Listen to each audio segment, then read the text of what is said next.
I have to thank the musicians again. That was just exquisite. Swami's music is such a gift to all of us. It's such a blessing.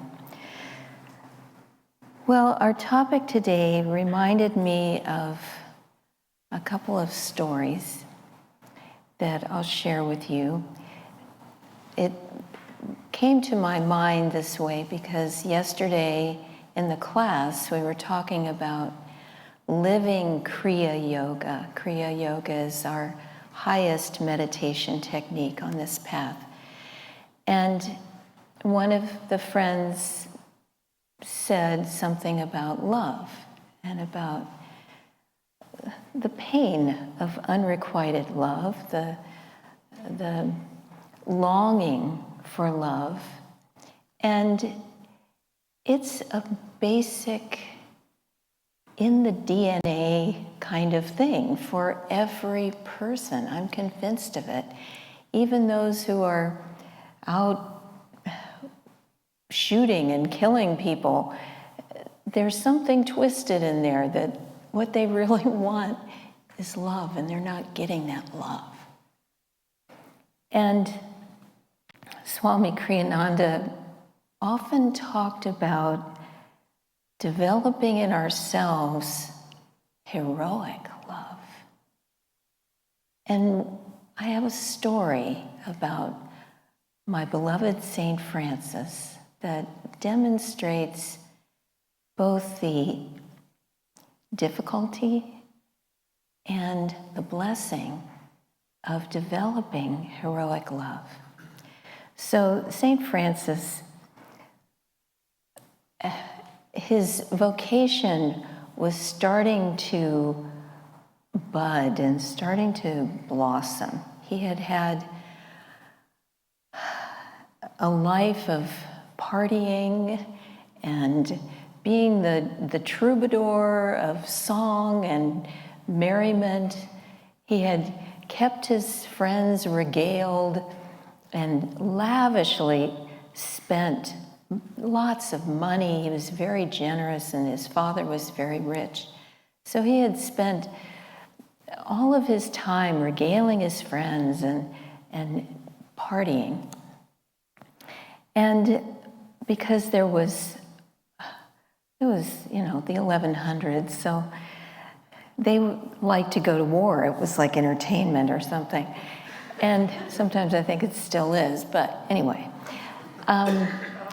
Any of you who have been to Assisi know that Perugia is not very far away, but they were going to war with Perugia, those in Assisi, where Francis was.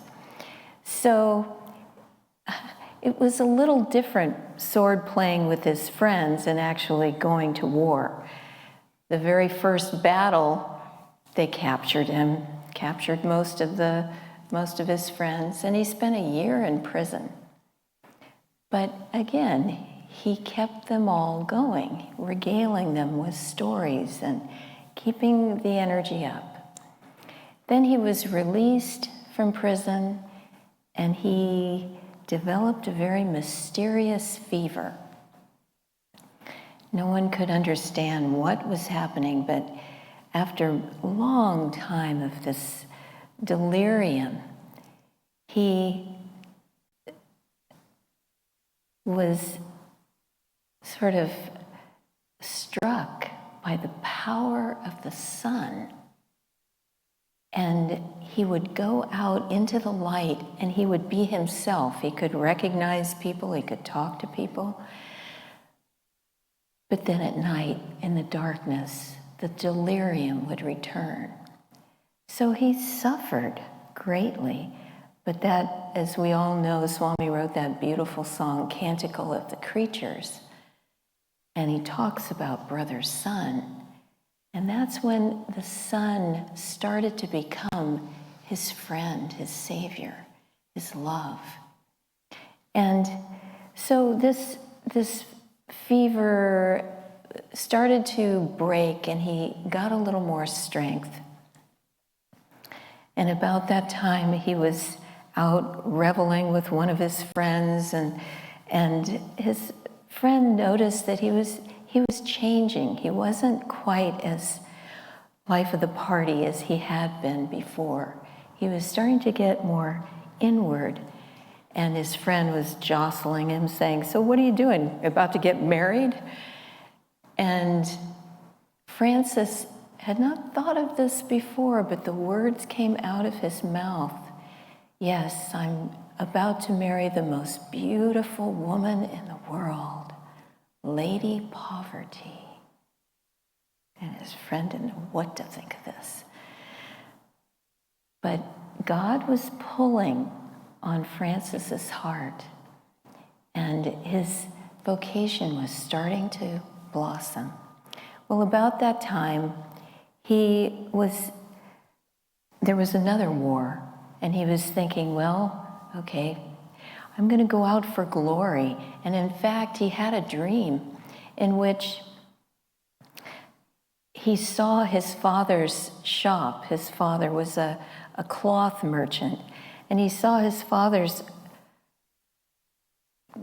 store that had all these shelves, usually filled with bales of cloth, but they were filled with helmets and swords and these tabards.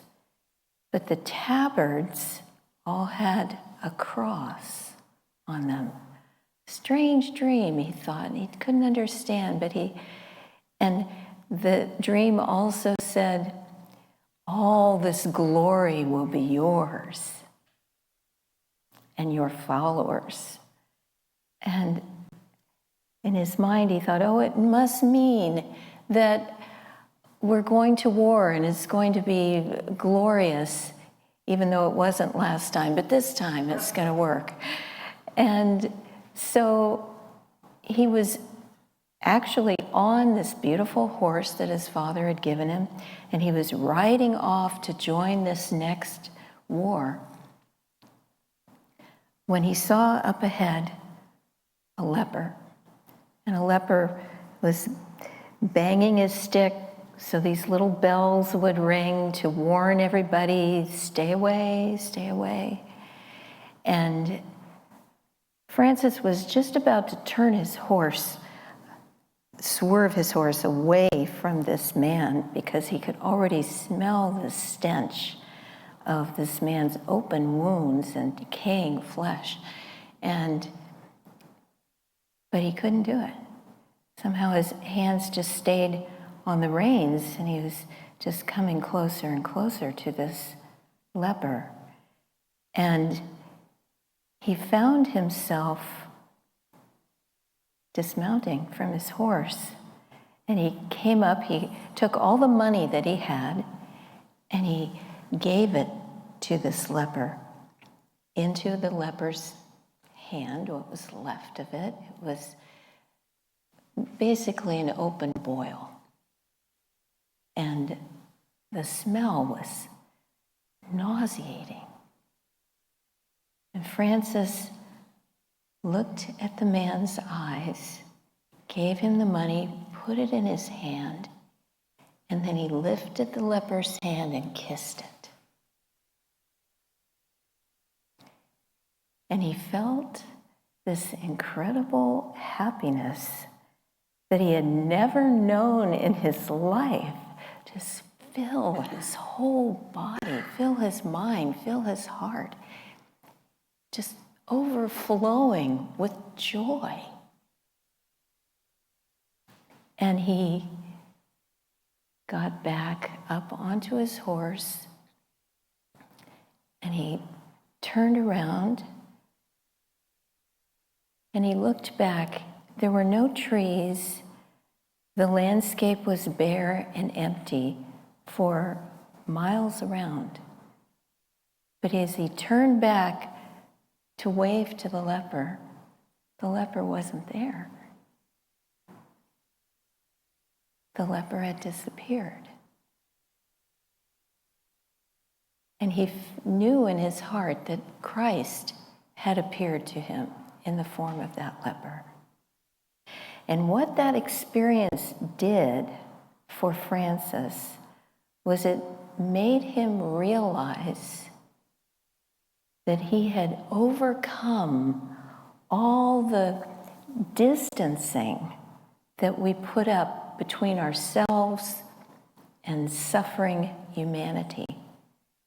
And never again was there any sort of barrier between himself and loving God and other people. That's loving heroically. I don't know if I can do it, but I'm going to try. All we can do is keep trying. And the saints, I love the saints and the stories of them because they are our predecessors. We are on a path to lead us to perfect freedom. And Francis and other great saints of our line, as Yogananda would put it, they've shown us the way. And we can draw a lot of inspiration from them, a lot of help from them. And I'll close now with just one more story. This one is about, so loving heroically is how to transcend that spiral staircase. We keep going through the same tests, but at different octaves. And the way to transcend the staircase altogether is to love heroically and to live in superconsciousness. So to illustrate that idea of living in superconsciousness, I'll just tell a little story about Saint Teresa of Avila. That's why we played that chant based on words that she wrote. Let nothing disturb you, nothing affright you. So Teresa was a beautiful, magnetic young woman. And she became inspired, although she had many, many, many suitors. She decided she wanted to live for God, so she entered the Carmelite order. But in those days, it was more of a social thing. Rich young women would go there, and there was a parlor, and the suitors could come and talk to the young ladies. And sometimes they even brought their maids with them. So it was not what we think of as having a vocation and living a life for God. Teresa got very fed up with that. And she wanted more. And she was receiving these incredible visions of God. One time, you probably know this story, she was talking to a young man in this parlor, and he wanted her to escape and go away with him. And she was actually considering it. She liked this young man. And as he was speaking, she saw Christ standing behind him, going, no. And she became riveted. She couldn't move. She was paralyzed, staring at the face of the Lord. And the young man shook her and tried to wake her up and despaired and cried and all of this commotion.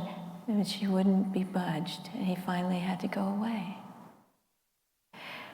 So Teresa proceeded to try to make reforms in the church for her order, and it didn't go well. It became a very political issue, and the modified Carmelites, or the mitigated Carmelites who were very attached to their very cushy way of life, were not happy with her. Or with St. John, who had been inspired to reform the monks. And it was very, very testing. I won't go into all the detail, but it was very intense. And at one point, Teresa was hauled before the Spanish Inquisition. For us nowadays, that's like the epitome of being prosecuted. It's like the Spanish Inquisition. Well, she was actually there. If you can imagine the dark, heavy room, all the officials up on risers staring down at Teresa, just everything intimidating and just a horrible scene for her. Teresa was just quiet and unafraid. She just stood there. She didn't try to defend herself. She was just in the hands of the Lord. And as she stood there, she was looking at the Grand Inquisitor, and instead of seeing his grim face, she saw the face of God judging her in heaven. And she became wrapped with this beautiful vision of the Lord, who instead, in real life, the grim inquisitor was scowling at her, and all the other officials were grim and hateful, angrily looking at her. In her vision, Christ was smiling encouragingly to her and glowering at all those officials. And so she went into this rapture. If you can imagine this intense courtroom kind of scene, and instead of being intimidated, she was in bliss. She was in super consciousness. And then when her vision ended, she realized that what she had seen in vision had come to pass. And the Grand Inquisitor was himself smiling encouragingly to her and scowling angrily at all those officials. And so when we are tested in life, we need to be like that, quiet, calm, and unafraid, trusting that God is working. Even in the Spanish Inquisition, God is there in every moment, in everything.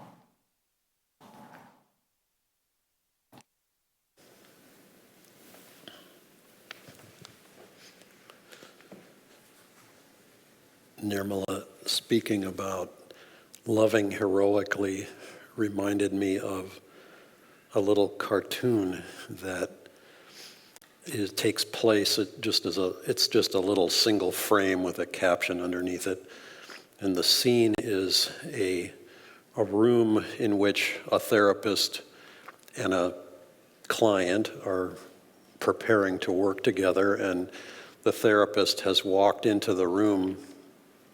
And she's saying to the man, "Today, we're going to work on opening your heart chakra." And she has a sledgehammer and a crowbar. And if you think about what it takes to love heroically, sometimes it seems to require the sledgehammer and the crowbar to get things moving in the heart chakra, because they sort of get stuck there.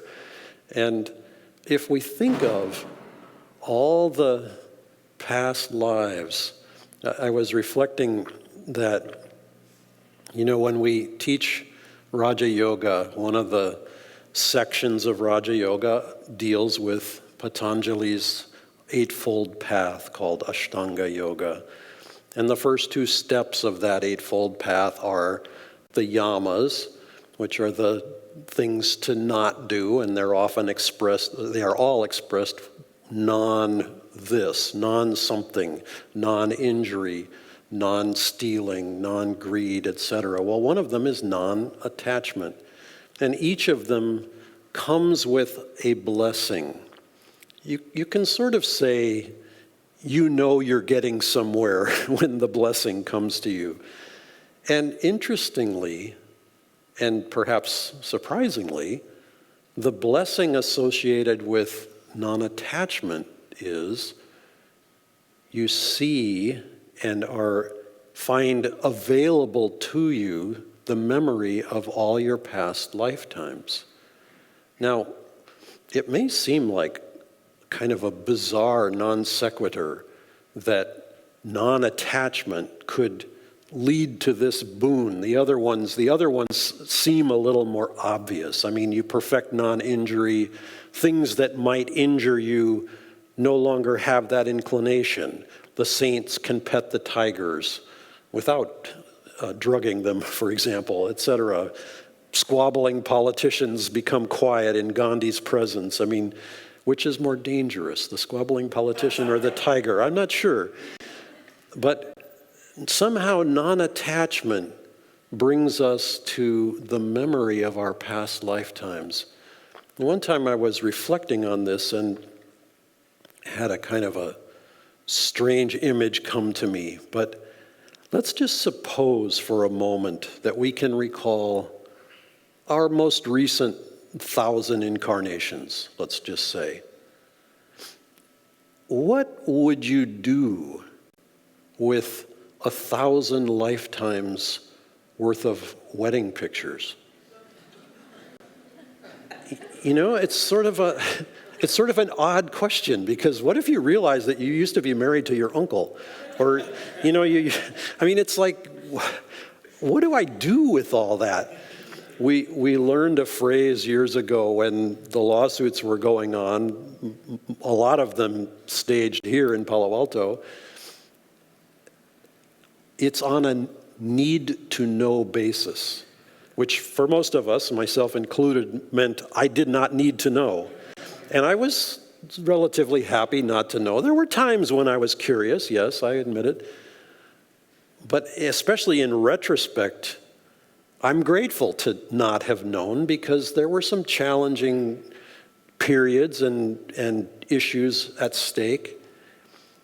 There's a term that has become common. It's an odd word, but the phrase is, you can't unsee that. Unsee. Once you've seen something, you can't unsee it anymore. And unless you are not attached. Yogananda asked Ramana Maharshi once, when he was in India in the mid-30s on his one trip back to India after coming to America, he asked Ramana Maharshi a question. Why is there so much suffering in the world? Ramana Maharshi answered his question with a question. Very simply, what suffers? And no more was said. I mean, no more needed to be said. Yogananda didn't really need to ask the question. He asked the question for our benefit. And you can say that Ramana Maharshi answered the question with a question for our benefit also. What suffers is ego. What suffers is the identification with the past. I saw a bumper sticker once. You know, usually bumper stickers are sort of quaint. I was recalling in the minister's room before Sunday service one that was very cute and comical. Gravity. It's not just a good idea. It's the law. Okay, well, this one stopped me. This second one stopped me. And I actually had to reflect on it. Very simply, it said, you are not your story. It's like, well, now that's profound. Because it's very easy to think, oh, yes, I am my story. I am all the things that I've done. I am all the identifications that I've had. I am the doctor, the lawyer, the contractor, the carpet layer, the painter, teacher, mother, father, etc. I am all of those things. And then what happens? Comes the end of life. This body, this incarnation ends. And suddenly life is saying, no, you're not. You're the divine light. And if we're attached to those things, if we've been busy voting for all those things, if we have elected those officials that are all those little self-identifications, comes the time when it gets swept aside and we go, wait, no, I'm not quite ready to let go of that. And guess what?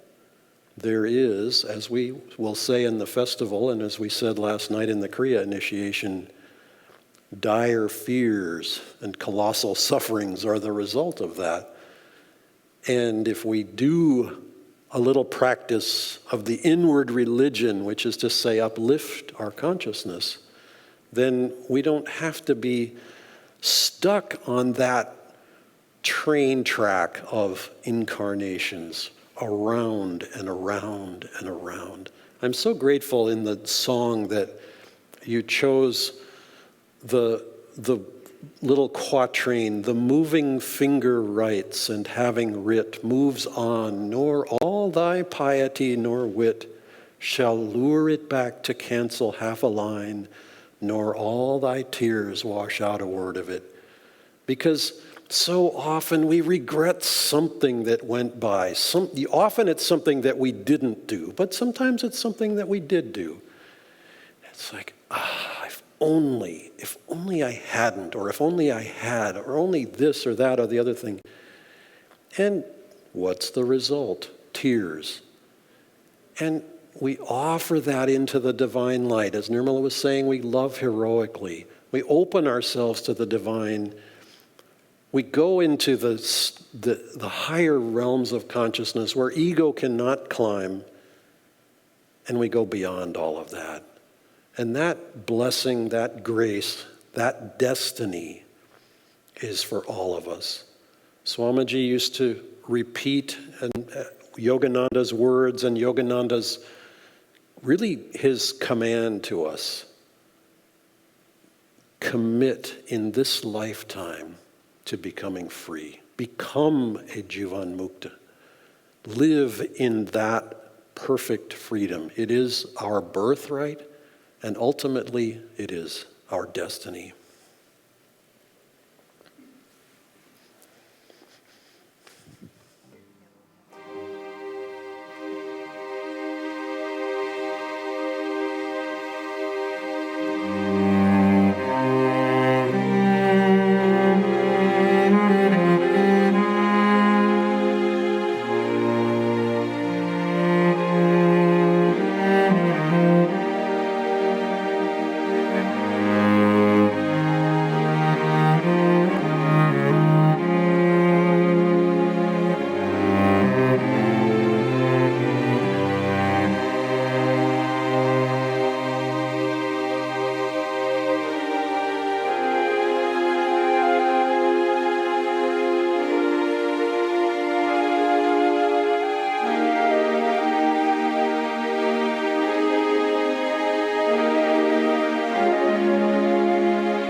must see me groping, hardly ever answering. I shall be roaming, roaming, bursting all the boundaries of heart, evermore moving toward thee, to thy vast unthrobbing heart. Come thou to me, O Lord, oh come at last to me. Centuries and centuries I have waited now for thee. Through endless incarnations I've called out for thy name, searching by the streamlets of all my silvery dreams. I know that thou must come at last to steal the flowers of my heart. In sorrow thrills I've piped my love, I sadly sing my song to thee. Yet I know my love must reach thee, though many lives I have to wait on mountain crags of high devotion. I sadly sing my song, my song, my song.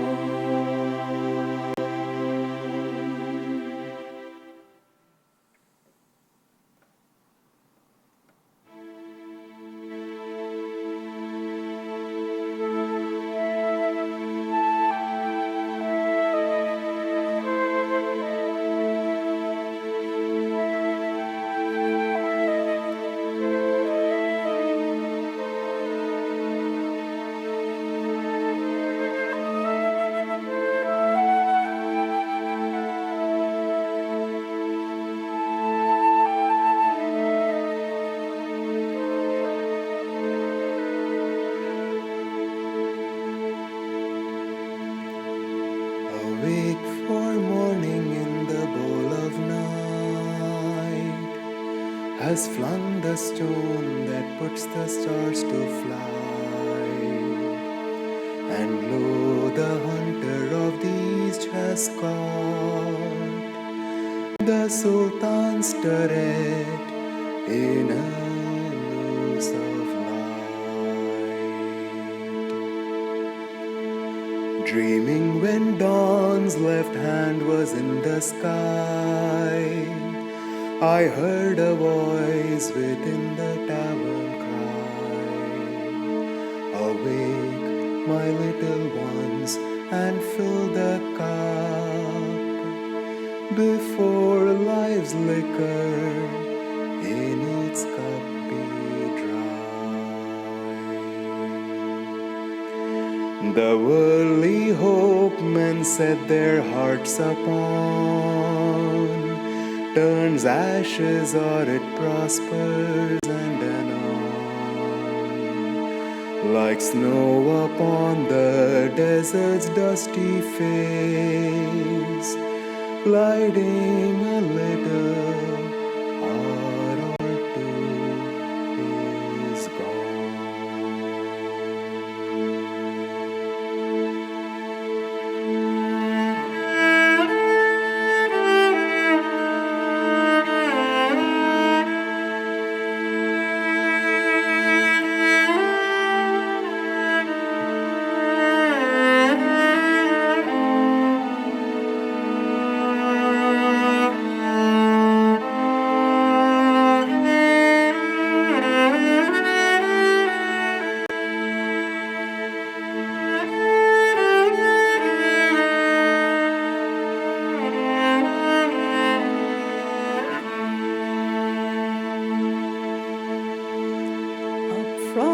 center through the seventh gate I rose, and on the throne of Saturn sate, and many knots unraveled by the road, but not the knot of human death and fate. The moving finger writes, and having writ, moves on, nor all thy piety nor wit shall lure it back to cancel half a line, nor all thy tears wash out a word of it. Ah, moon of my delight, who knowest no wane, the moon of heaven is rising once again. How oft hereafter rising shall she